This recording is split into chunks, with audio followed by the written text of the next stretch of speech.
Hey guys, mayong hapon. Mayong hapon mga kakoy. Sumuro ni amo ang kuan diri. Muro ni amo ang lingaw diri. Dobrao binig kahapon. Right.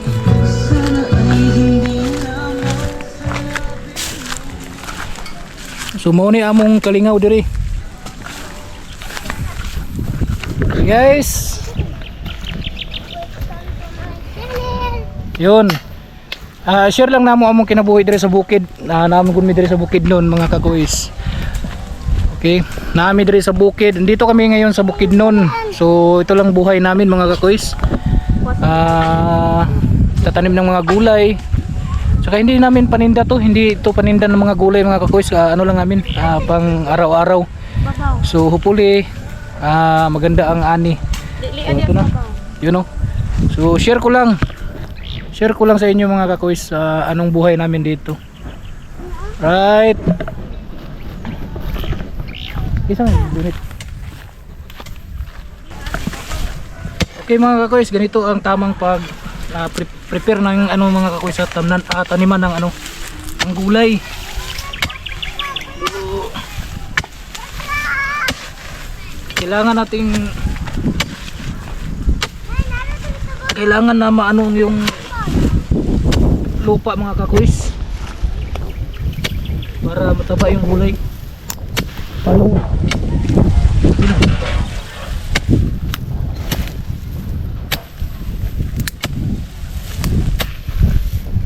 sige.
So ganito kami dito mga kakoys.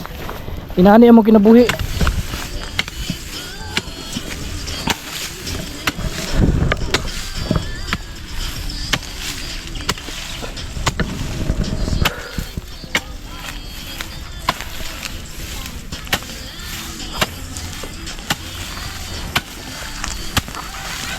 So yan ang tamang pag ano mga kakoys pagbugkal ng lupa. Mahirap nang magkalisod-lisod.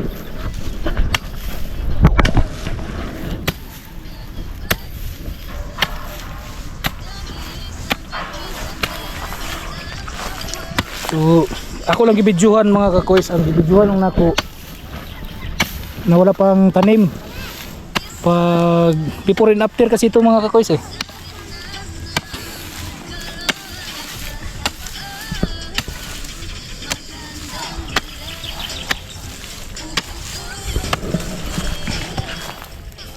Easter.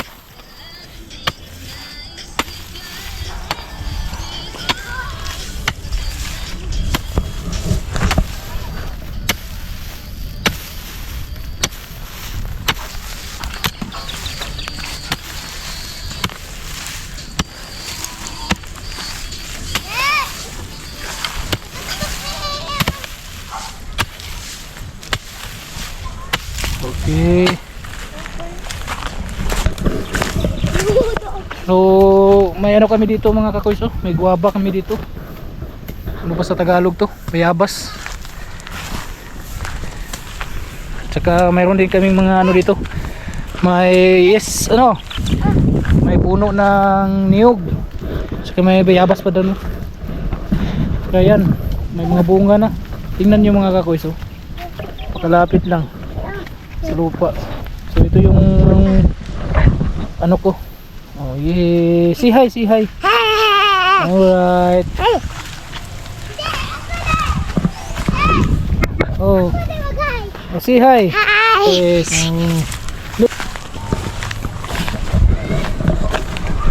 Hi, hangap kaayo. Please subscribe my YouTube channel sa hindi pa nakasubscribe.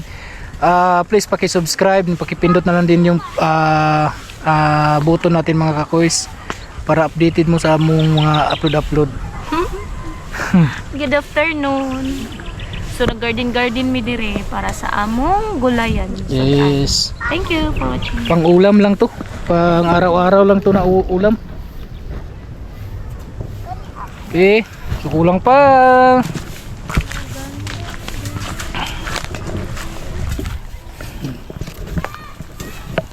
Ayun, tingnan natin dun. So ito mga kakoys, ang dito na linya mga kakoys, ito ano to? Ano yan? Pitsay. Tapos dito okra. Tapos dito umuapakan bi. Tapos dito ano ba yun? Pipino. Tsaka dito talong. So may talong pa pala.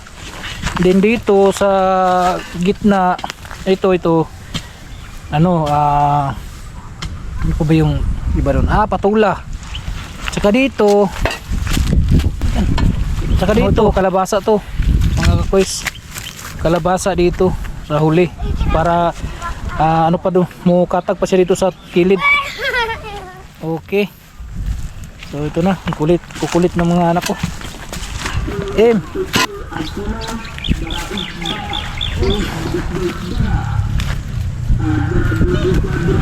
So ito na, may mga puno ng niyog dito. 1, 2, 3, 4, 5, 6, 7, 8, 9, 10, 10 puno. So 10. Saka may 11, 12 pa. Mayroon pa dito 13. Okay, may malaking puno ng bayabas. Ganito lang buhay namin dito sa probinsya mga kakoys. Sobrang hirap. Ito lang. Naghihirap. Palaging gulay. So ito kasi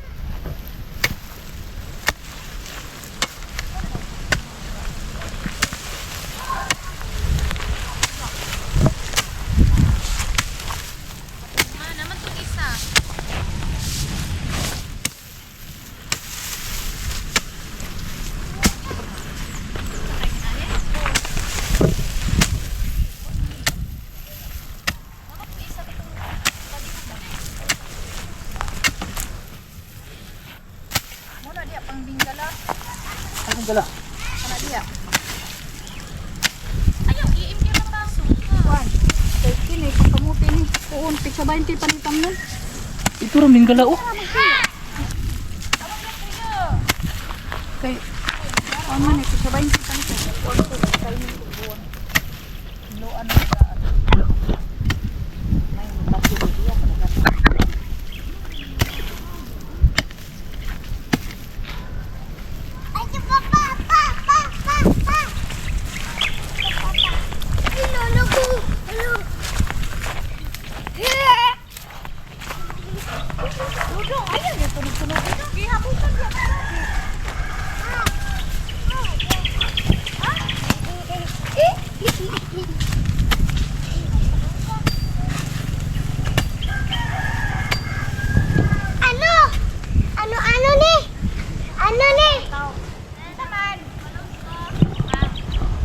Halas na dong.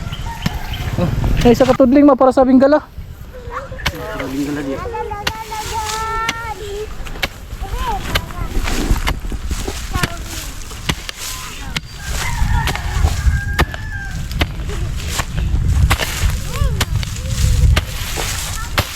Dagan-dagan, oy, amot lang ay.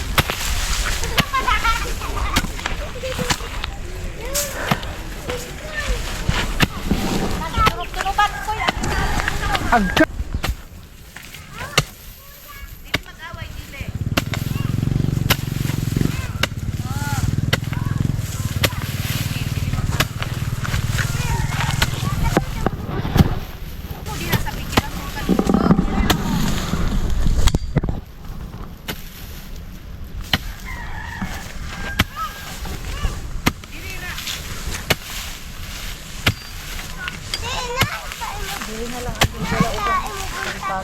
Nah, yan na yung sa katudling oh. Pwede ni. Daghan tong sidling lang. Daghan to.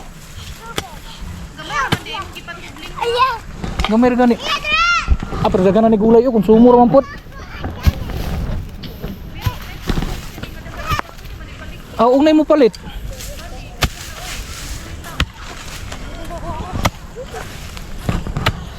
So, ano to mga kakoy, 600 square meter to.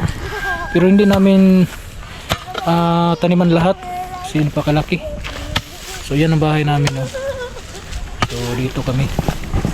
Dito kami sa kabilang lote. Ay, mga kamuti eh.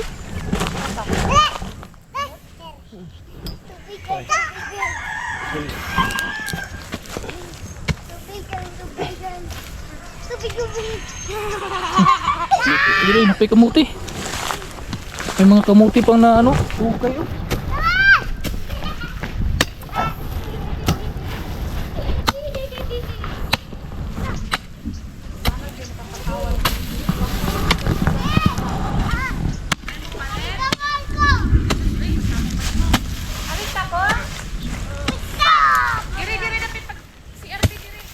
So dito lang ang boundary. So inabil namin itong luti na itong mga kakoys kasi malapit lang, katabi lang ng bahay namin.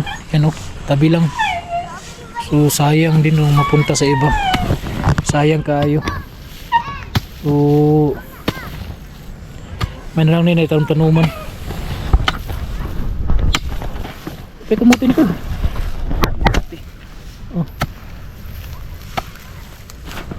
Oh, lapit ng malubat.